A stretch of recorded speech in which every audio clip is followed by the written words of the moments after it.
Hey everybody, I'm Dee Lisa West. I'm the dream doula for women. And I am Beth Badour, and I refer to myself as the kidney goddess. Yes, And because you are a goddess who has yes, someone yes. else's And I've kidney. had two, I'm sorry, Lisa. I've had two kidney transplants, and I went through several different processes and surgeries and everything. So I say I'm the kidney goddess because I like to play, even though it's serious topics. I mean, that's one way to start healing is to laugh about it, right? I love it. I mean, Yeah. I'm sure there are people listening that will be listening to this that they Mm-hmm. think they've got a big health concern. And you know what? They Mm-hmm. don't need a new kidney. That's right. That's right. Yeah, So I am a healer and I'm also a creator and an artist. And I thought, how can I bring the artistry with the healing together? And I came up with the idea as using art as a healing tool. And there's so many ways that you can use art as a healing tool. So that's what we're going to talk about today. And I can talk more about all about me and stuff, but I really want to get to this conversation around healing and using art to help that. oh, art is healing. Art, um, a lot of people think like, I'm not an artist. I can't do that because they Hmm. see art in museums. They Yes. see our artists who are professional and have practiced a lot, and they think, I can just like draw like a kindergartner. That's okay. In fact, Yeah. the whole world opened up when people started Zen doodling and coloring in adult coloring Hmm. books. And Hmm. really, I think that when you're in the zone of making something, really just lost inside that nowhere, no thing, it's kind of like Hmm. being in a meditation. That's Exactly. where the healing happens of making art. Don't you agree? Yes, totally. I agree. It's not about the end result, it's about going through the journey. And that's the same thing with life. That's the same thing with healing, right? It's the Oh, yeah. journey. It's the journey. And what are you going to do with the journey? Are you going to, if you have chronic diseases, or a disease, are you going to sit and pity and have a big pity party and invite everybody to your pity party? Or are you going to say, this is a human experience. What do I want to do with this experience? Do I want to sit in negativity and dread and, oh my God, what is the future going to bring? Or do you want to be in the love mode rather than the fear mode and go through the process and see what comes from it on the other side? What good can come from it? What lessons you can learn? What you can help other people with? How you can support other people after you've gone through this process? Right. And so I often teach people in my art studio something, I keep trying to call it something compelling, and I haven't really found the right words, but I say, we're going to make marks. We're not going to make a masterpiece today. Whatever you make, Hmm. we're going to throw it away. And some people were like, throw it away. And other Hmm. people were like, cool. So if you know Yeah. you're going to throw it away, you're not going to take it home and show it to your spouse or Hmm. your kids Hmm. or your parents. You're not going to frame it and put it in a Yes. museum. You can be so free. You can just make marks on paper, Yes. canvas, or whatever it is. Yes. Fun doing it. Hmm. Hmm. Yeah. Exactly. I love that. I love that idea. That would give some people so much more freedom. The Yeah. other thing that I think can give people freedom is anybody who's any sort of an artist. Let's say it's you just I can't say it. A person who does music, a singer, let's say. Yeah. Um, so when they do that, sometimes they get so caught up in the end result. Well, I made the last thing that was this huge hit and everybody loved it. And oh my God, they start fearing. What if the next thing I create isn't as good? What are people going to say? What are people going to do? So it's, inhibiting them to express themselves. And it's the same thing when you said, just go ahead and throw it away. Same idea. We're doing this for the journey of it. And hopefully we'll have this wonderful thing, but it's a process. Do you think the artists that have been out there all of a sudden could sing or all of a sudden could paint, Picasso right away? No, it takes a long Well, time to get to that that's a place. beautiful point of view because, if you look in any museum show and see Picasso's early work, he Mm-hmm. went to art school. Mm-hmm. He knew how to paint something that was realistic, but what he loved to Mm-hmm. do at the end of his life was really abstract. Mm-hmm. And, you can see a Picasso and you're like, that's a Yes. Picasso. Yes. My art teacher, when I was studying art in Seattle, said it so beautifully. I think anyone can relate to this. He said, when you're learning how to make art, or in this case, you're learning how to paint, Mm-hmm. it's like learning a language. It And is. first, you learn a language, maybe you can talk like a kindergartner. And then after a while, you can have a conversation. And then Mm-hmm. after a while, you can read poetry. Yes. Yes. So Beautiful. in the very beginning, you're like a Mm-hmm. baby kindergartner trying to make Mm-hmm. marks. But if you practice and practice and practice, Mm-hmm. you can Mm-hmm. make, hopefully, what you imagine in your Mm-hmm. mind come out in Yes. your artwork. That doesn't happen the Yes. very first day. That's right. That's right. Do you know the artist Frida? Frida. Frida. Can't remember her last name. She's very well known. She's a Latina. I think she's from Mexico. Oh, Frida Sh- Kahlo. Yes, yes. She Yeah. was in that body cast after an accident for a long time, if we're thinking about the same person, in a Yes. cast. And she started to draw on the cast and paint and doodle on the cast. And that's how she started her art. So do you think that was healing for her? Yeah. Yeah. Oh, God, yeah. So Yeah. let's talk about art as healing. Yes. How would you work with someone who was dealing with something they wanted to heal and pull them into the world of art at the same time? Well, for me, my niche in life and with coaching and with life coaching, speaking, and some of the books that I've written have to do with kidney disease. But Mhm. basically, it's anybody with a chronic disease because I'm a retired physical therapist and I've been on both sides of healthcare, on Right. the provider side and on the patient side. So those are typically the people that I work with, but it can be for anybody who is going through trauma or any sort of thing that they need to heal. So there's several different things. You can either have them, what we've been talking about is creating something. Yes. And I mostly do like soul collages and paintings and um, reusable art for models, a fashion show for models to wear. So you can take any sort of art that you want to explore. And again, it's that meditative state. For me, when I was healing, when I would go in to do a piece of art, I couldn't think about, am I going to get a kidney transplant that's working? Oh my God, I got to go to dialysis tomorrow. It was just about that process. So Mm. that's one way that you can help someone to heal is going through that process and being in that state, being in that creative state, right? Because when we create, we bring up our vibration rather than sitting in gloom and doom and I feel terrible and I'm in pain and stuff. Sometimes it can even take the pain away if you're focusing in so much on what you're doing, Yes. right? So that's one way. Yes. Soul collage. I just did that recently. It was really Yeah. fun. Mm-hmm. Mm-hmm. Yeah. Yeah. Mm-hmm. I didn't have to cut any of the pictures out of the magazine. Mm-hmm.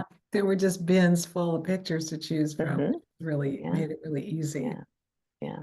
Yeah. I love collage work too. Uh, I love showing people how they can doodle anywhere with anything. I like to say, well, you probably have a pencil, Mm-hmm. maybe a pen, and you probably have Mm-hmm. paper at home. If you don't have paper, Mm-hmm. you have a paper bag from the grocery store. Mm-hmm. I bet you have junk mail. Uh, there's always something that you can draw on or doodle on. Mm-hmm. Back in the Yes. day when we weren't 100% on our computers talking to people like this, We Mm-hmm. spend a lot of time on hold. I bet people Oh say, yeah. "Right, Mm-hmm. you're on Mm-hmm. hold. What are you going to do when you're on hold? Doodle, Mm-hmm. Yep. Yeah. make some marks on something. And yeah, then probably you will throw it away unless there's Yeah. Yeah. an interesting piece of data on Yeah. that envelope you're Yeah. doodling on. Yeah. Tell me more about making fashion from trash clothes. I love that. I was in a recycled fashion show here twice in the Charlotte area in North Carolina. And we were told that if we wanted to join this project, we would have to go and find recycled items and use it to make a dress. So I took all my old ribbons that I had around the house from presents and gifts and all those kind of things. And I wove it, actually weaving the material into a top and into a skirt. And on the bottom of the skirt, because you know how the ribbons can kind of like when you take the scissors and you go over the ribbon and it kind of makes it curly. So that was at the bottom of the skirt. So that Fun. was really fun. So that's how I ended up with a model going down the runway at the Mint Museum in Charlotte, North Carolina, which is a very well-known museum in the Charlotte area, with the model wearing my dress. And then the next time I would come around, the person who designed the dress would go down with the model wearing, the outfit that she was wearing. Yeah, so it Oh, was really fun. cool. It was fun to do that. So anybody who's interested in art, see if there's a community of people that's doing something around recycled fashion shows. And get involved. They're really, really fun. And some of the things that people come up with were just amazing. I Amazing. love that. Oh, Hmm. I love that idea. There are also in most towns, there are places you can go and buy like used art supplies Hmm. really inexpensively. I don't know what they're Hmm. called in your town, but if you're an artist and you've taken a bunch of classes, you've got random weird stuff you never want to use again. Exactly. And Hmm. so those are the kind of people that donate it to a place like this. And you can go Oh in yeah. and the brushes and the pens and the pencils and the Yes. all Yes. the art supplies you need. And Hmm. it doesn't have to. Yesterday, I was at that local art supply store, and a guy bought two canvases, 15 by 30 inches, Hmm. and it was $70. Hmm. And I thought, wow, those are small. Those are Hmm. pretty small. Hmm. Gonna go home and make some paintings. Um, you don't have to pay top dollar for art No, supplies. you don't. If you want to do art as therapy, you can do it with things that you just have around or that you can get almost anywhere. Hmm. In fact, one of my favorite pens that I love to work with is a Pilot G2 pen. Everybody seems to have one of those. You can buy them in the grocery store, you can buy Hmm. them in the Hmm. drugstore. Hmm. It's a clickety pen. I don't have one out right now, but they're also the ink is water soluble. So basically, if you write a letter and cry on it, it's going to blur the letters in your letter. But if you want to draw a doodle and then add water Hmm. with a little water brush, Hmm. it's so satisfying. Mm, that's cool. Do you know where I get my canvases from? Let's hear. I go and get canvases that I can gesso over at the Habitat stores, Goodwill, all those kind of places, because they Hmm. have the canvases very cheap compared to going to Hobby Lobby or Michael's or anything like that. So that's Yeah. where I go and I just gesso over it and start again. And Oh, then that's cool. sometimes I incorporate what's already in that painting in my painting. Or sometimes I leave the edges of it the way that they are, and then I paint on the top of it. So there's so many things that you can do with recycled material like that. Oh, that's such a great idea. Yeah. It's a great Hmm. idea. Lately, I've been Yeah. painting on boards from remodel projects that people give me. Hmm. Hmm. So there's a piece of plywood, and then Hmm. they're like, "Do you want this?" I said, "Yes, I do." Yes. Yes. It's very satisfying to paint on a board that's a little bit rough, then Hmm. paint on and then wipe it off with a rag and going back and Yes. forth and back and forth with this Yes. interesting texture. Yes. And did you know when you are creating and you're using art to create, it actually changes your brain waves? the I've, neuro pathways in your brain. yeah, And it yeah. helps, release hormones that are happy hormones, that are healthy hormones, that are going to stimulate healing. So there's so many good reasons. Other things that you can think about is the colors that you use in the artistry, right? Because if you use like blue, calming colors, if you use Mm, bright things like orange, right? Those kind of things, that's going to brighten you up. That's going to bring the energy up. If it's kind of like a neutral color, that's more like a base color. That's neutral colors. So you can even think about what you're exploring with color or with textures. Because yeah, textures, some people love to play with textures. So when you're creating, you could make a 3D design on something and have different textures and different colors. So there's so many different ways that you can explore art for healing in that direction. And another mm, direction that I've used sometimes, um, when I have a client who is having problems with self-expression, or if it's a relationship issue, um, and they have problems, they have challenges communicating with another individual or even with themselves. So if they're having a chronic disease, and sometimes it can be hard for people to transition from I'm feeling a victim to, yes, I can be victorious over this. So the yes. self-talk.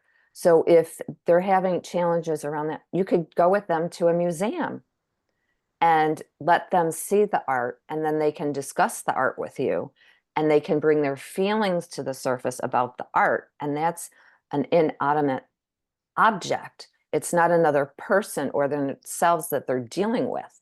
So they take themselves kind of out of it, but they're learning to express themselves.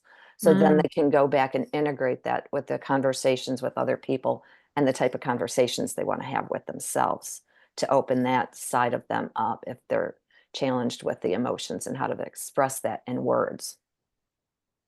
I also love to do self-portraits at least once a year. Oh, nice. I think Ooh. it's a very common thing that most serious artists do. They'll Mm-hmm. say it's time for, I used to be in an art group in Seattle, and every January self-portrait was the topic.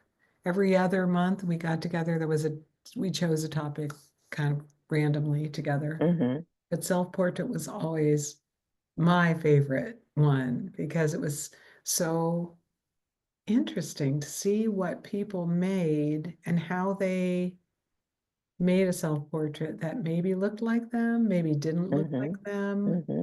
One year we said self-portrait under the age of 6. So we had to paint or do an image of ourselves as a young kid, which was super Mm-hmm. fun. Yeah. Um, Yeah. and yeah, every once in a while, I will just tell my coaching clients the same thing. I was like, it's January, it's time for a self-portrait. Make one Yeah, I and send like that it to me. idea.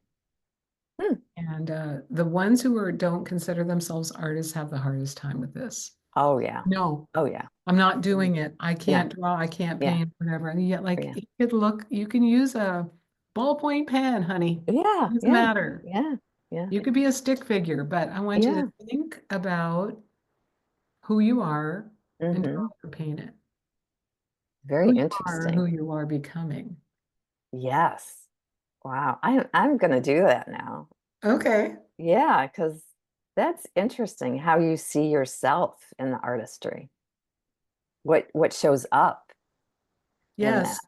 I can think of two women who did self-portraits that were really not at all how they looked at the time. Mm-hmm. One Mm-hmm. was a full frontal nude, uh, Mm-hmm. full-size, human-size painting, Mm-hmm. and she looked really young and beautiful, but she was probably in her 70s. Mm-hmm. And I thought, oh, okay, cool, cool. And then other women I know have made their self-portraits and they put in they see all their flaws, like the wrinkles around Oh. their eyes and Mm-hmm. their Mm-hmm. jowls, and they make Mm-hmm. themselves look really Mm-hmm. old and kind of ugly. And they Oh. think they look like that. Oh, wow. So there's two different ways of like, I'm Mm-hmm. young and beautiful, I'm old and wrinkly. All Wow. those things come up when you're doing a self-portrait. Oh, wow. That is so interesting.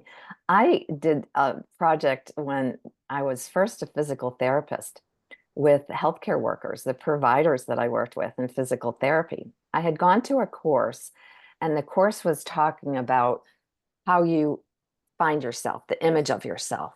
So we Hmm. did kind of basically the same thing. We drew ourselves, but then we talked about what it meant in the painting, what direction your feet were going in. Were you smiling? Oh, Did you oh, have glasses? Did you have ears in your painting? Did you not have hands in your painting? Like all these different things. And we discussed what those things meant in theory, what this person was teaching. So I came, right. So if you didn't have ears, maybe you weren't listening. yes.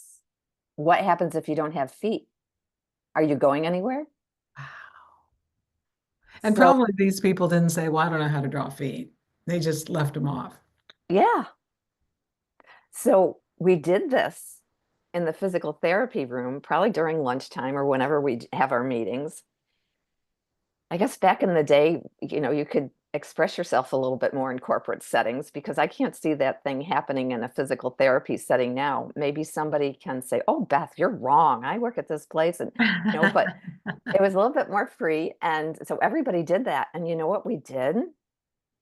We put them the photo or the paintings up or the drawings, whatever people did, up in the waiting room. And then we would play with the patients and say, "Do you know which one is your therapist for the day?" I love that. And everybody, said, "Sure, let's do that." Because I was very surprised. Some people might be like, "Nobody's going to look at my painting. No way, I'm not going to participate." Everybody participated. How fun. Oh, that Yeah. must have been a fun group of people to work with. Yes and no. It was Mhm. interesting, an interesting time in my life, but Mm. yeah, that's one very positive thing I remember about that place. Well, I'm sure that there is a psychology of how you draw yourself because I remember my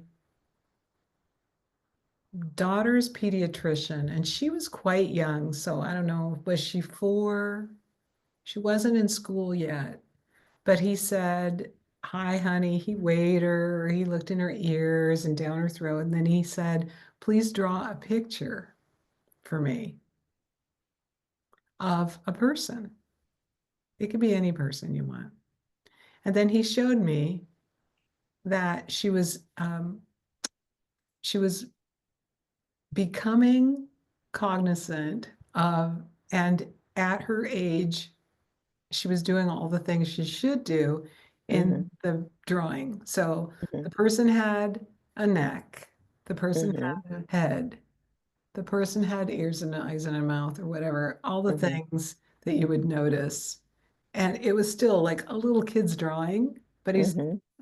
even Hmm. put a tie on me. I think maybe he said draw me. I'm not quite sure. I can't remember now. Interesting. But it was so because he said because she did this, this, and that, she's Hmm. right on track. She's Yes. developing Yes. perfectly.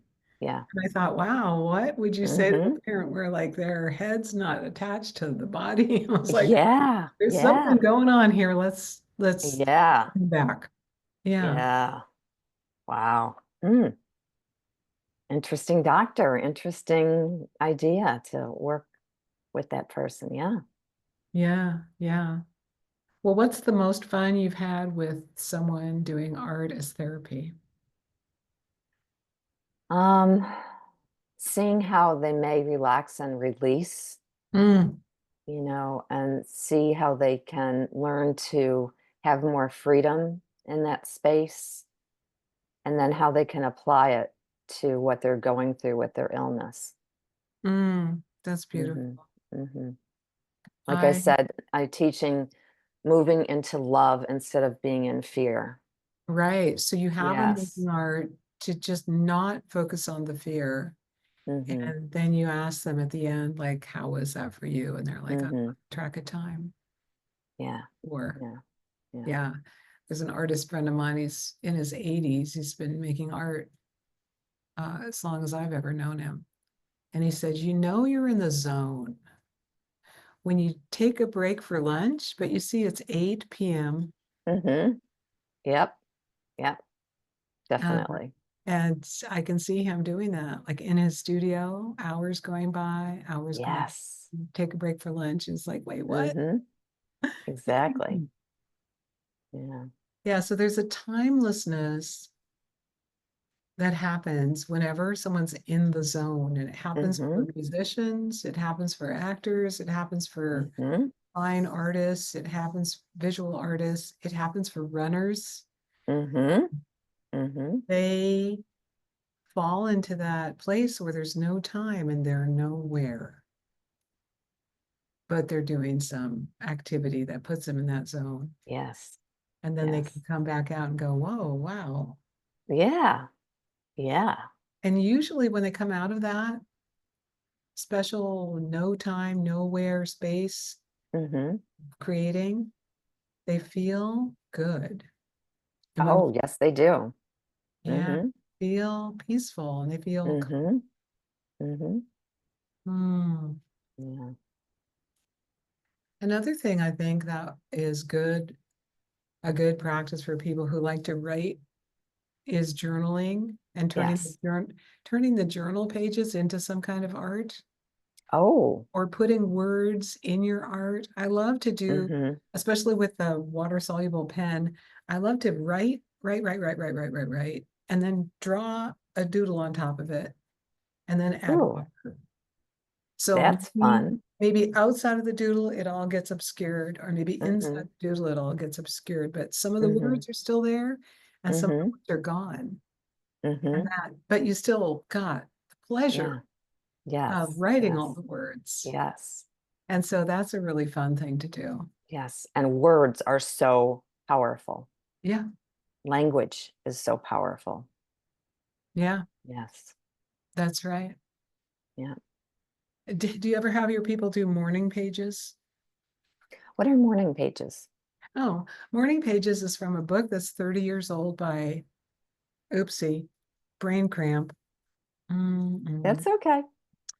The woman who wrote Mm-hmm. another book recently, and there is a 30-year version of The Artist's Way is the name of the Yes. book. That's So a great book. the two things that she suggests doing is 3 pages of writing every morning, just to blah, blah, blah, blah, get it out of Oh, you. yes. Yes. Yes. And for a lot of people, writing down all of their thoughts, they don't feel safe doing it because they don't want someone to read it. Mm-hmm. So I found that when I was writing morning pages, and I did it every day for 9 months this last year. Wow. That's a big commitment right there. Got to the end of the journal and I thought, now I need a new journal. And then I went, no, I don't. So I went back to page one and I wrote over that page Hmm. until I had written over all the pages multiple times, maybe in different colored ink. So you can't Mm. read any of the words, Yeah. but I still had the pleasure of writing Mm-hmm. all the Mm-hmm. words out. And the Mm-hmm. idea behind the morning pages is you don't ever go back and read them again. You're just Mm-hmm. clearing your mind. Yes. Yes. So there's no way I can possibly read mine. Yeah. Mm-hmm. But Yeah. I got to a certain point where like, I think that page is saturated. I should stop. Yeah. Yeah. Yeah. Yes. So I do know what you're speaking of. I just never heard it called that before, but Oh yes. yeah, yeah. It's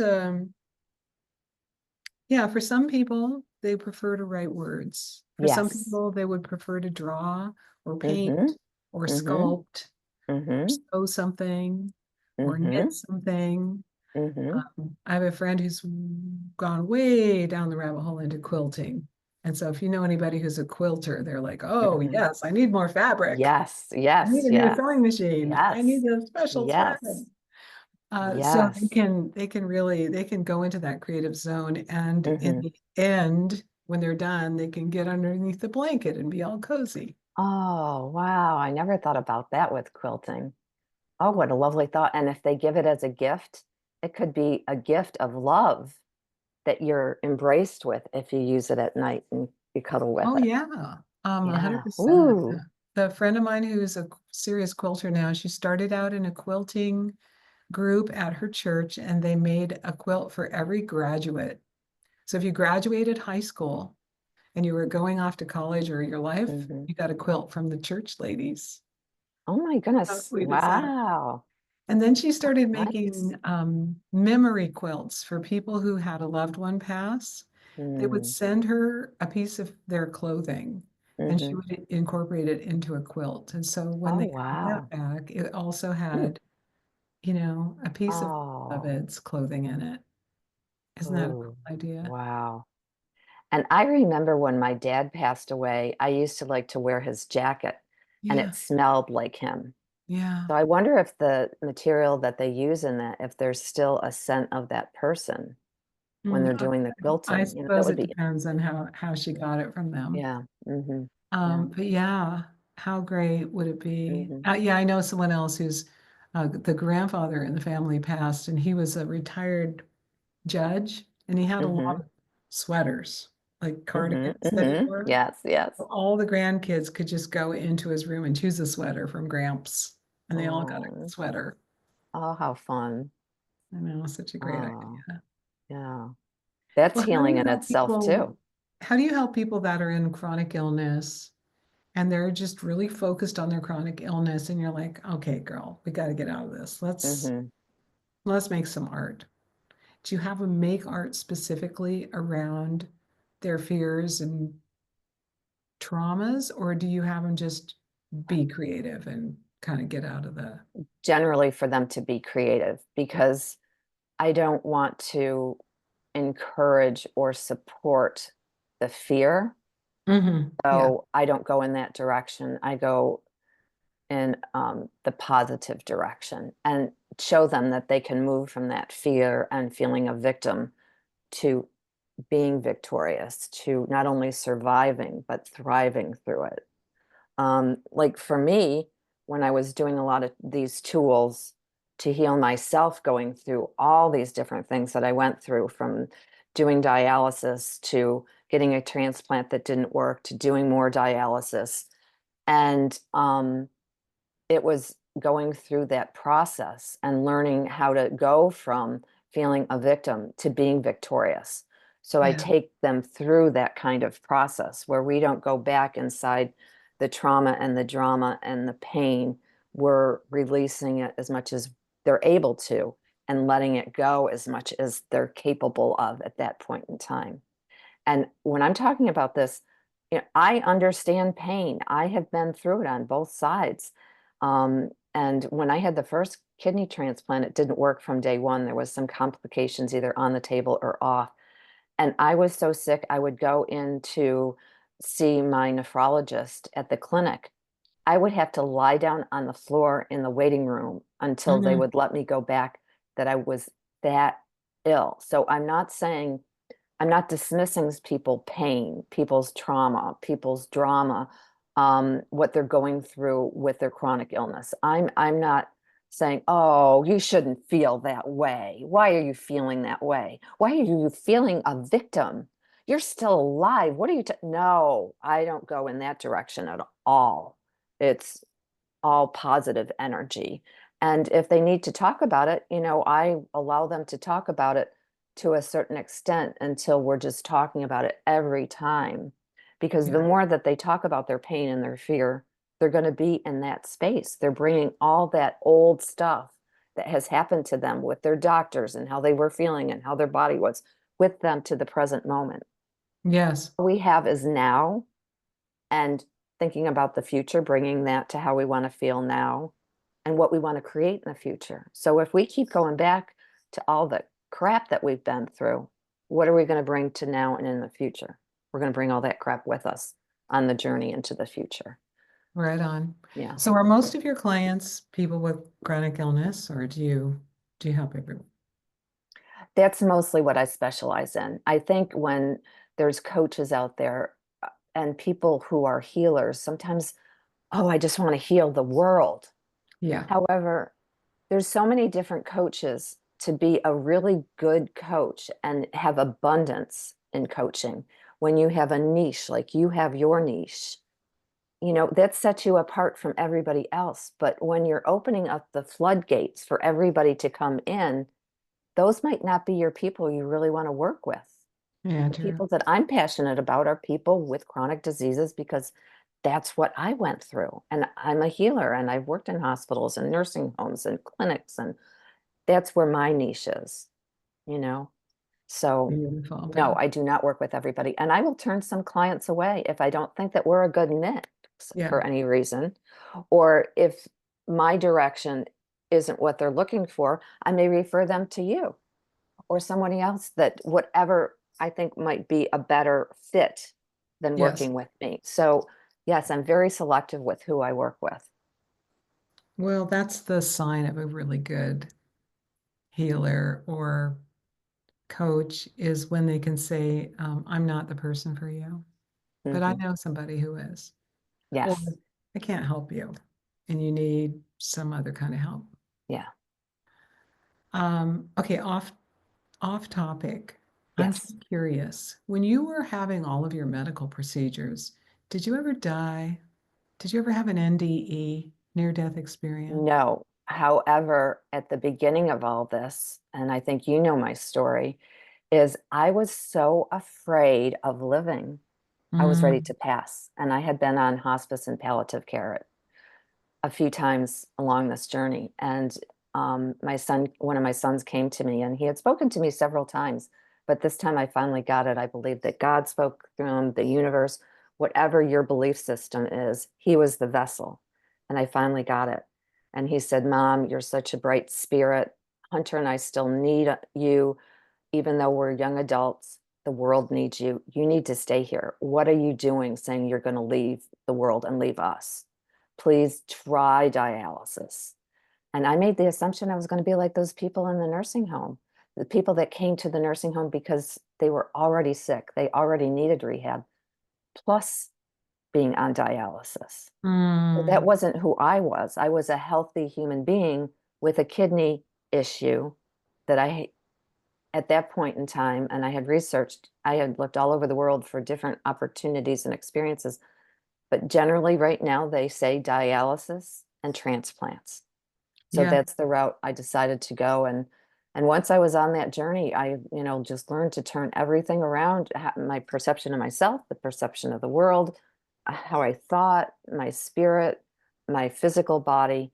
And I did not get to that point, but I was at 4% out of 100% kidney function when I wow. finally turned things around. And the doctor said, Beth, if you hadn't turned things around at that moment, and he was very supportive, whether you want to stay on earth or you don't, I will be here to support you, whatever you decide, which I just love that a practitioner, a provider would say that to me because most would Yes, be pushing dialysis big time, yes.